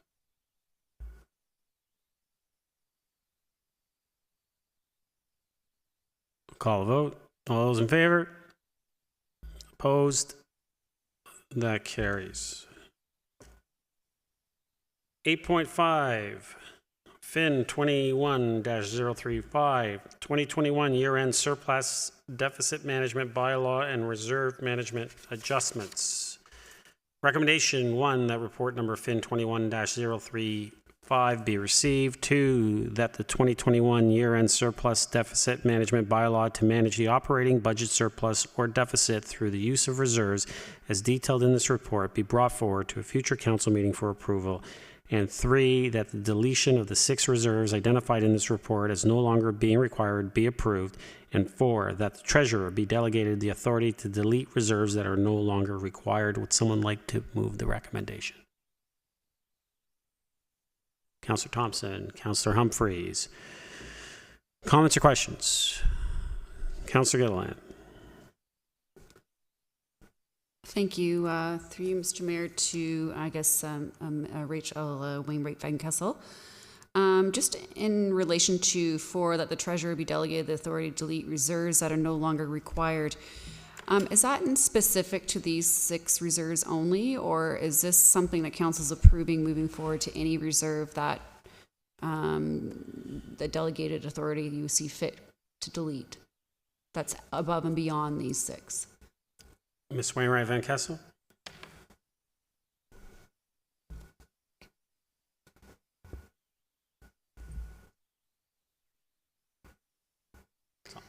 Through you, Mr. Mayor. So this report identifies the 6 reserves to be deleted and asks for council's approval to do so. What the final recommendation does is, should we be in this situation in the future, then it would delegate the authority to the treasurer to be able to just delete these reserves. So in this case, we have duplicated reserves, reserves that are empty and have not been used for years, or reserves that have been replaced by others. Councillor? Thank you. And while I understand the intent in just learning what these reserves are and what they mean, I do think it's a good idea that council is aware of any reserves that you do intend to delete or absolve, and maybe it gives us an opportunity to ask why that's not being utilized and find out ways we could find a way to maybe fund something that hasn't been funded, or ask questions. And just to arbitrarily not have that opportunity to ask questions, I just would feel more comfortable if we just tonight move forward with the 6 that are being identified tonight, and then moving forward, if there's any other reserves that were in this situation, that we have that opportunity as council to review that. That would be my recommendation. Question about, I believe you had some, it was about the funds for the library, and there was a line in there about any of the surplus would be handled by the town. And I'm just curious as to if you can just expand on what you mean in that language by that, how the town would be handling that. Ms. Wainwright Van Kessel. Through you, Mr. Mayor. So in the past, before 2020, any surplus that was seen by the library, they would contribute it to their reserve. In recent years, they have started making contributions to their capital reserves, so they now have those in their actual base budget, so they're not dependent on surpluses for that. So what would happen is, in the case if they have a surplus, it would come back to the town as that budget variance, and we would then contribute that to the repair and replacement reserve for facilities, which is the reserve that's used to manage the facilities that they use. Councillor? Thank you. So just really a change in procedure and how it will be utilized moving forward, and the funds are still allocated towards specifically to the library itself, but not anything beyond that. Is that correct? Ms. Wainwright Van Kessel. Through you, Mr. Mayor, so they would be directed to the repair and replacement reserve for facilities, which deals with all asset management for town facilities, and the library uses town facilities. So this is the way to most directly, without actually creating a separate reserve for library facilities, because they wouldn't actually contribute enough over time just through surpluses to manage those. Councillor? Interesting. Okay, I will pass the baton to another colleague, but I would elect to remove number 4 in the recommendation if we get around to that. Thank you. Thank you, Councillor. Councillor Gallo. Oh, sorry, Councillor Gardner first, and then Councillor Gallo. Councillor Gardner? Thank you, Mr. Mayor. Am I on? I think that's a very good move with respect to the library surplus. I think it makes sense. Very glad it was proposed. With respect to the tree compensation fund, I think that also is good to create a reserve for that. I'm sorry, I was trying to get some answers, and I didn't speak to you in advance, Ms. Wainwright Van Kessel, so perhaps you can answer next week if I caught you off guard. But with respect to the balance in the compensation fund at the moment, does that include money from Shining Hill? Ms. Wainwright Van Kessel? Through you, Mr. Mayor, I would have to get back to you on the details for that. Thank you. I did drop the ball on that. I apologize. Thank you very much. Is that all, Councillor? Yes, and with respect to what Councillor, well, no, sorry, with respect to what Councillor Gilland is proposing, I mean, I'm going to assume that you've gone through all of our reserve funds with the fine-tooth comb, and these funds that you were suggesting for removal, I mean, is it likely we're going to have something in the future? And if it is, I certainly agree that council should know about it before it's removed from the roster, but is that something that would be done automatically, or should we have a motion that says that specifically? Ms. Wainwright Van Kessel? Through you, Mr. Mayor. So for these reserves in particular, they don't actually have balances sitting in them because they're duplications or redundant reserves. If we were to actually try and move money out of reserve to be able to delete the reserve, we'd actually need council authority to do that prior to doing anything with the reserve, because you can't close a reserve that has a current balance in it. Councillor? Right. Thank you very much. Thank you. Councillor Gallo?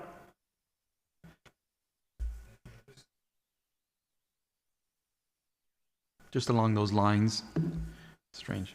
We have this in front of us because clearly, as it stands, the treasurer does not have authority to delete reserves. But in the report, we're adding some reserves. So I'm assuming that the treasurer does have authority to add reserves.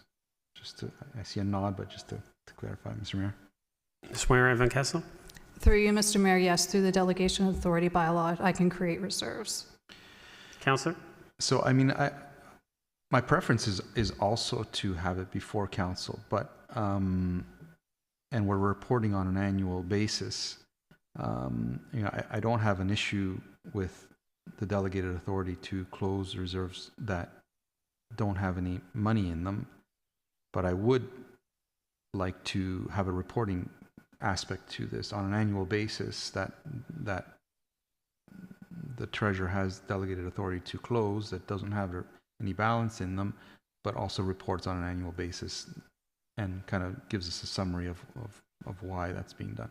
If anything, I would add that to that last recommendation number 4. Ms. Moira Van Kessel? Would it just come back in the report at the year end? To you, Mr. Mayor, yes, it could come back as a report at year end or through fiscal strategy updates. Thank you. But council, if you want to add that, just to make sure, that's fine. I mean, we'll get to it. I'll come back to you. Is that all? Okay. Councillor Thompson? Thank you. And I appreciate all the work that Mrs. Wainwright Van Kessel is doing from a fiscal strategy as well as from a financial perspective. Personally, I'm comfortable with her decision making and with delegating authority with regards to the reserves. I think what may help council is providing some context or criteria around which you would close reserve accounts. As you stated tonight, those are all accounts that can't have money in, otherwise you need council authority. And by defining some of that, I think it helps council understand as a whole the intent and what you can and cannot do, and that may make some more comfortable than others. I know for myself, I am familiar with that with regards to some of the conversations we've had in the past. I think reporting out on an annual basis, as Councillor Gallo mentioned, is reasonable. Certainly from a year-end perspective, staff present council with a year-end balance with all of our reserve accounts, and I think at that time it would be reasonable to make notation of what's been added as a reserve account or deleted, and that could be part of the conversation at that time. And other than that, I'm comfortable with what's before us.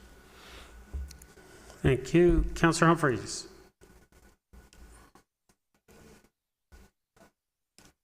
I might shut myself off. Thank you, Mr. Mayor. And yes, I should say just ditto Councillor Thompson and Councillor Gallo.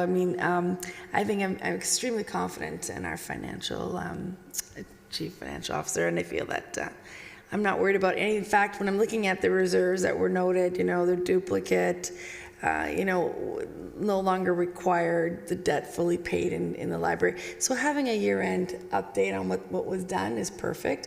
I don't want to stop the process, the due diligence in our finances, making those changes, happen when they're to happen. It keeps us in good financial standing, and that's really important to me. Plus, we have our financial committee. So between all the checks and balances that go on, having a year-end report to provide that sort of what's happened, little picture, would be perfect for me. I'm very confident in the abilities in our organization for this. So, and I'm very comfortable with what's before us here this evening. So I'm okay with that, and having a year-end report would be great. Thanks. Thank you, Councillor. Councillor Gilliland. Actually, just Councillor Gilliland, before you speak, I know it's our first time back, so I just want to give everyone just a little fresh reminder of how the mics work, because I know it seems like we're all having problems with it. When you push it, your name pops up to speak, the clerk will turn it on. So if you push the button again, you turn off your mic. So just a reminder, so don't push your button again until you want to turn off your mic, okay? All right. Councillor Gilliland. Thank you. Through Mr. Mayor to Ms. Wainwright Van Kessel. Just to get some clarity, just if you could. So what you're suggesting is that the delegated authority that you're asking that you're seeking is for accounts that have a zero balance, and any reserves that did have a balance would in fact have to come back to council as per what's being put forward today. Ms. Wainwright Van Kessel? Through you, Mr. Mayor, yes, that's correct. If a reserve has a balance, you cannot close it, and the only way I would be able to move the balance from that reserve is with council authority. Councillor?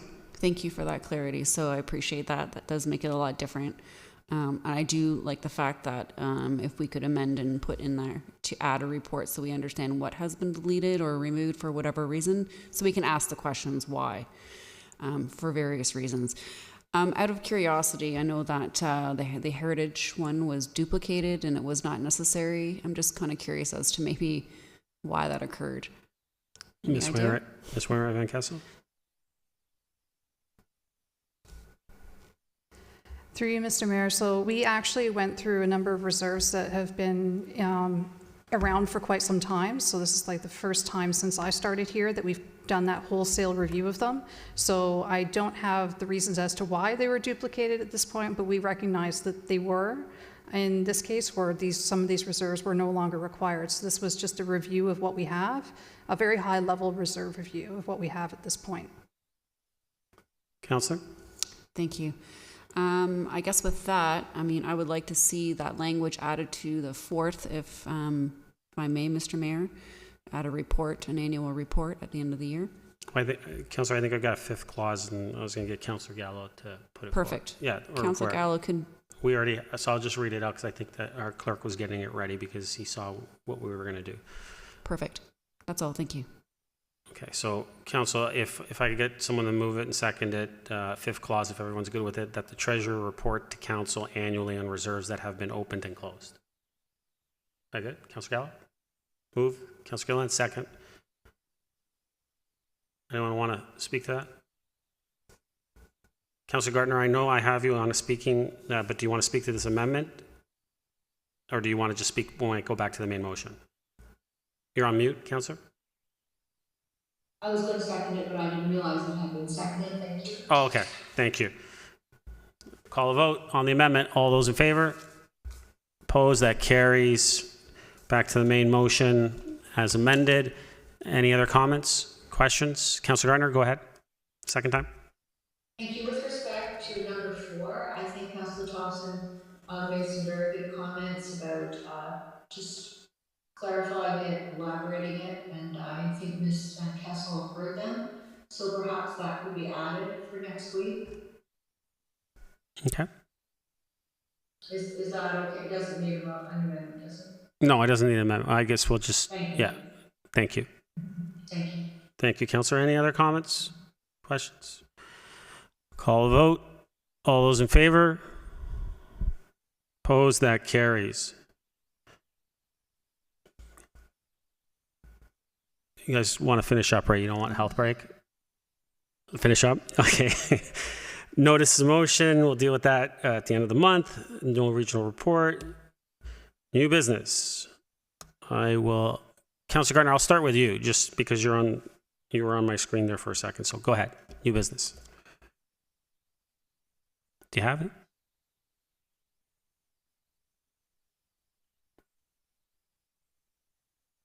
Yeah, Councillor? No? Sorry, I lost my audio. Oh, new business. Do you have any new business? I do. With respect to the closed session, I didn't make a comment. So I just want to say for the record that I couldn't vote for this as I don't believe it's in the best interest of the adjoining neighborhood. Okay. Thank you. Is that all for new business? Yes. Thank you. Councillor Gilliland.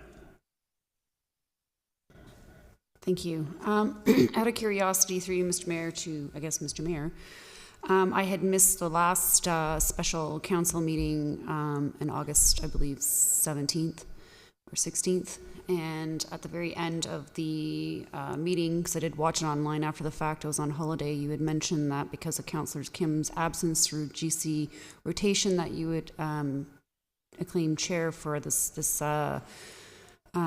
session. So does that mean come next cycle that it would rotate to the next Councillor, now that we're in person? I was told by Mr. Nadarozmi that you would be addressing some clarity to that tonight. Oh, I didn't think I need to address clarity, but sure. In a councillor's absence, when they're supposed to be chairing, traditionally the mayor chairs, and unless someone wants to put forward a motion for someone else to chair at that time. But yeah, we are within the regular cycle, and the only reason I'm chairing tonight is because in the absence of Councillor Kim, who was up in the normal rotation at this point, is absent. So therefore, I'm sitting in the chair tonight.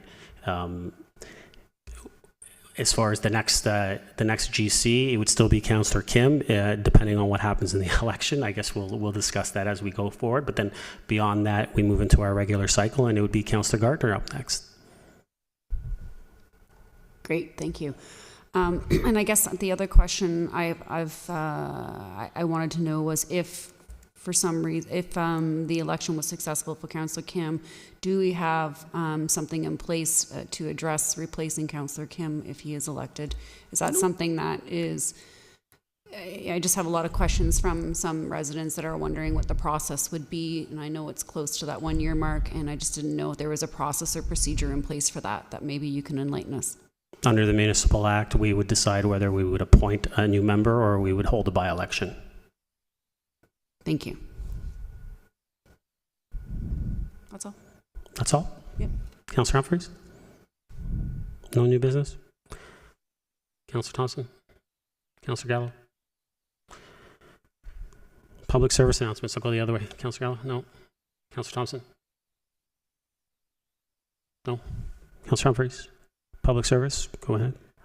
To you, Mr. Mayor, just a couple of things. First of all, don't forget your favorite farmers market every Saturday at 8 in the morning, 1 p.m. at Town Park. It's incredible.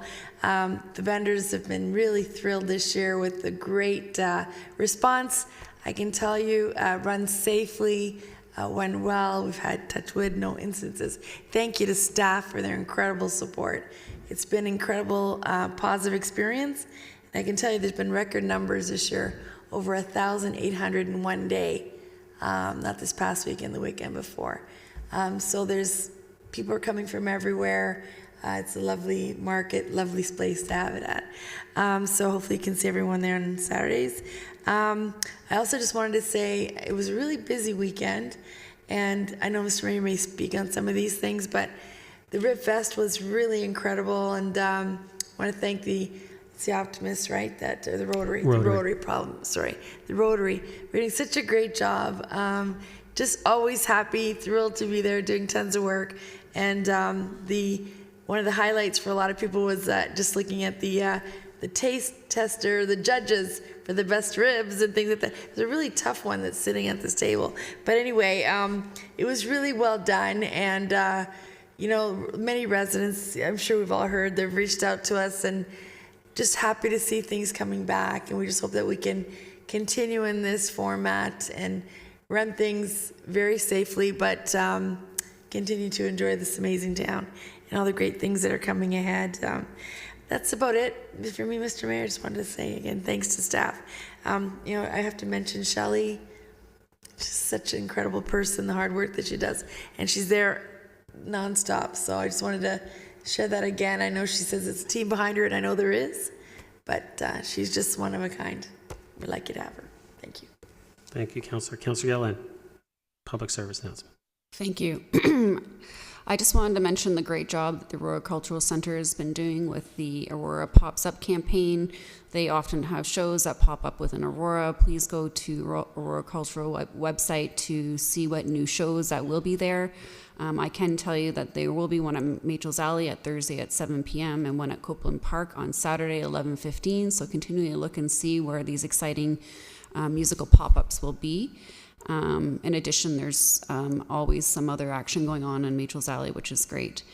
I also wanted to mention that we have an event on Sunday at 5:30 that it will be hosted by the Aurora Black community, and they're doing an official launch that day. They were rained out, unfortunately, to a storm similar to one that we had today, so hopefully they won't be stormed out. So please come on down to Town Park. It's going to be a lot of fun, some games, food trucks, and some exciting things happening there. So Town Park Sunday at 5:30 and Aurora Arts and Culture. Thanks. Thank you. Councillor Gardner, public service announcement. Thank you, Mr. Mayor. Again, a great thank you to Shelley and her Shellyware and her team and their competent action during the storm on Saturday evening. With respect to Sunday at 5:30, even though the event a couple weeks ago was rained out, was it only last week?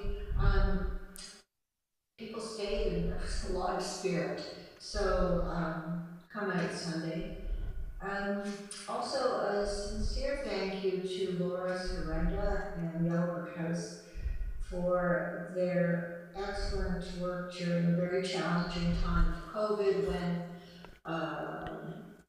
violence increased against women and children by 30%.